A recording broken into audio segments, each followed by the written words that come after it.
পাকিস্তান ভারতের মধ্যে যুদ্ধ শুরু হয়ে গিয়েছে। যুদ্ধের ঢামাডোল ইতিমধ্যেই প্রকাশ করতে শুরু করেছে এক দেশ আরেক দেশের প্রতি। পাকিস্তানের পক্ষ থেকে ইতিমধ্যেই ভারতের 5টি যুদ্ধ বিমানকে বিধ্বস্ত করে দেওয়া হয়েছে, মাটির সাথে গুঁড়িয়ে দেওয়া হয়েছে। এখন পর্যন্ত সংবাদ এসেছে যে ভারতের পক্ষ থেকে সাদা পতাকা উত্তোলন করে পাকিস্তানের কাছে ক্ষমা প্রার্থনা ভিক্ষা করে তারপরে তারা সেই যুদ্ধের ময়দান থেকে ছুটকে পড়তে চায়। আমরা বাংলাদেশের জনগণ কখনোই যুদ্ধে বিশ্বাস করি না। যুদ্ধ পৃথিবীর কোথাও থাকুক সেটা আমরা চাই না। আমরা চাই পৃথিবীর মানুষ শান্তিতে থাকুক, পৃথিবীর সমস্ত জনপদ শান্তিতে থাকুক, এবং যে ধর্মের হোক না কেন, যে গোত্রের হোক না কেন, যে আদর্শের হোক না কেন, প্রত্যেকটি নারী, শিশু, পুরুষ মানুষের অধিকার রয়েছে জীবনকে আনন্দ উপভোগ করার। কিন্তু এই যুদ্ধ কখনোই আমাদেরকে সমাধান দিতে পারে না, যুদ্ধ কখনোই আমাদেরকে শান্তি দিতে পারে না। কিন্তু যুদ্ধ তো লেগেই গিয়েছে এখন ভারত এবং পাকিস্তানের মধ্যে। এই যুদ্ধের জন্য আসলে দায়ী কারা সেটা আপনাকে জানতে হবে, বুঝতে হবে। আপনারা জানেন গত কয়েকদিন আগে কাশ্মীরের একটি বিশেষ অঞ্চলে 26 জন ভারতীয় নাগরিককে কোনো একটি গোষ্ঠী তাদেরকে যে কোনো মূল্যে সেখানে হত্যা করেছিল। তার উপর ভিত্তি করে ভারতের পক্ষ থেকে সিদ্ধান্ত নেওয়া হয়েছে যে তারা এখন পাকিস্তানকে শাস্তি দিবে, অথচ তাদের কাছে কোনো তথ্য নেই, কোনো গবেষণা নেই যে আদতে এটা পাকিস্তান করেছে না ভারত করেছে না কোনো গোষ্ঠী করেছে। বরং মানুষের কাছে তথ্য এরকম আছে যে ভারত এবং পাকিস্তানের মধ্যে অশান্তি সৃষ্টির জন্য পায়ে পাড়া দিয়ে যুদ্ধ বাঁধানোর জন্যই ভারত এই অপকর্মটি করেছে, করে তারপরে সেটাকে চাপিয়ে দিতে চাচ্ছে মুসলমানদের উপরে কিংবা পাকিস্তানিদের উপরে।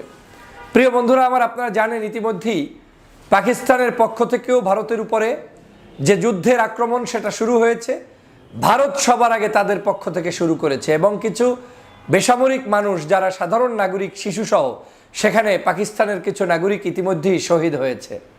অন্যদিকে ভারতে ইতিমধ্যেই পাকিস্তানের পক্ষ থেকে যে আক্রমণ হয়েছে সে আক্রমণে পাকিস্তানের 6 জনের অধিক নাগরিক, আমার কাছে তথ্য জানা মতে, তারা মৃত্যুবরণ করেছে এবং সেখানে তাদের 5টি যুদ্ধ বিমানকে বিধ্বস্ত করা হয়েছে।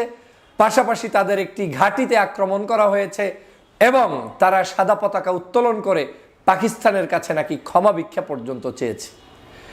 ইতিমধ্যেই পাকিস্তান বলছে যে আমরা পারমাণবিক অস্ত্র ব্যবহার করতে হয় এমন দিকে যাইতে চাই না, কিন্তু যদি কেউ এই ধরনের কার্যক্রম করে তাহলে আমরা পারমাণবিক অস্ত্র তুলতে ভুলব না, আমরা কিন্তু আমাদের কাছে আছে।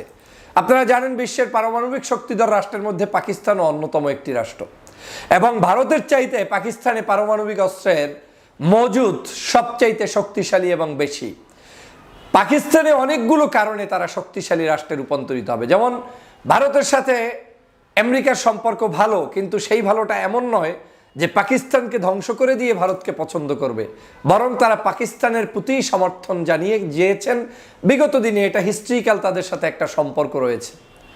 অন্যদিকে বিভিন্ন জায়গা থেকে চীন বলেন, এরপরে আমাদের এই পার্শ্ববর্তী যে সকল রাষ্ট্রগুলো রয়েছেন, কোনো জায়গা থেকেই ভারত কোনো ভালো অবস্থানে নেই এবং তাদের 7 সিস্টার যে রয়েছে সেই 7 সিস্টার রয়েছে চরম ঝুঁকির মধ্যে। ভারত যদি আজকের যুদ্ধের দিকে নিজের পাও আগিয়ে দেয় তাহলে সবচেয়ে এখন পর্যন্ত ধারণা ভারতের ক্ষতি বেশি হবে পাকিস্তানের তুলনায়। আমরা কখনোই পাকিস্তানের ভালো হোক, ভারতের ক্ষতি হোক, ভারতের ভালো হোক, পাকিস্তানের ক্ষতি হোক, এটা আমরা চাই না। আমরা চাই যার যার রাষ্ট্র তার অধিকার নিয়ে স্বাধীনভাবে বেঁচে থাকুক। কিন্তু ভারত কি এই মোরল রাষ্ট্রগিরি দেখাতে গিয়ে তারা এই কথাটি কখনোই কি স্মরণে রাখে যে যার যার অধিকার সে ভোগ করুক? না, তারা রাখে না। তারা এমন একটি অবস্থান গ্রহণ করে যে ভৌগোলিকভাবেই তারা সকলের কাছে একটু তিক্ত রাষ্ট্রে রূপান্তরিত হয়েছে। তারা অতিরিক্ত ক্ষমতা প্রয়োগ করতে গিয়ে, অন্যায় আচরণ করতে গিয়ে আজ তারা বিভিন্ন জায়গায় তাদেরকে এখন মানুষ অপছন্দ করা শুরু করে দিয়েছে। সে কারণে বাংলাদেশের জনগণ সিদ্ধান্ত নিয়েছে। আমি ইতিমধ্যে ফেসবুকে, ইউটিউবে বিভিন্ন জায়গায় যে সকল মানুষের মতামত পেলাম তাতে 96 থেকে 97-8% পিপল পর্যন্ত পাকিস্তানকে সমর্থন করে, তবে কেউ যুদ্ধকে সমর্থন করে না। যদি যুদ্ধই হয় তাহলে পাকিস্তানের পক্ষে থাকবে, আর যুদ্ধের পক্ষে আমরা কেউ নাই, এটাই হচ্ছে বাস্তব সত্য কথা। তাহলে এই পর্যায়টা আজকে 53 বছর স্বাধীনতার পরে কেন দাঁড়ালো? কারণ ভারত আমাদেরকে যে স্বাধীনতার নামে যে শোষণ নীতি করেছে, যে জুলুম অত্যাচার করেছে, জনগণ এবং বর্তমান প্রজন্ম বুঝতে সক্ষম হয়েছে যে বাংলাদেশের প্রকৃত শত্রু কিন্তু এই পাকিস্তানের তুলনায় ভারত। এবং পাকিস্তান যা করেছে অত্যাচার, জুলুম, নির্যাতন, তার শাস্তি তারা ভোগ করেছে। এখন আমাদের শত্রু পাকিস্তান নয়, আমাদের শত্রু পার্শ্ববর্তী দেশ ভারত। এবং সে কারণেই এখন ভারতের পক্ষে কোনো জনসমর্থন নেই। আমি চ্যালেঞ্জ ছুড়ে দিয়ে বললাম, বাংলাদেশের বাহিরেও আপনি আশেপাশের রাষ্ট্রগুলোর পত্রপত্রিকা পড়ুন, যুব সমাজের মেসেজ দেখুন, ওদের নিজেদের স্ট্যাটাস দেখুন, প্রমাণ করতে পারবেন না যে শতকরা 50%-এর অধিক মানুষ আপনার ভারতের পক্ষে অবস্থান নিবে, পাবেন না। এরা অবশ্যই 50-এর নিচে, মানে 2%, 5%, 3%, 10%। বাংলাদেশের ক্ষেত্রে তো একেবারেই আমি বললাম 99%ও হতে পারে পাকিস্তানের পক্ষে। এর কারণটা হচ্ছে ভারতের জুলুম, অত্যাচার, নির্যাতন। ভারতকে মনে রাখতে হবে, আপনারা নিজের পায়ে নিজে কুড়াল দিয়েছেন। আপনার শান্ত রাষ্ট্রটাকে অশান্ত বানানোর জন্য আপনারা নরেন্দ্র মোদীর চালে পাড়া দিয়েছেন।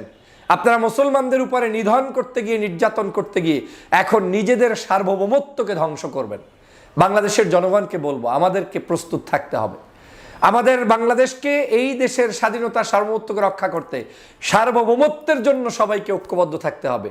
দল আপনার ভিন্ন হতে পারে, বিএনপি করেন, জামাত করেন, চরমনাই করেন, হেফাজত করেন, অন্য অন্য ছোট বড় রাজনৈতিক দল করেন, আপত্তি নেই।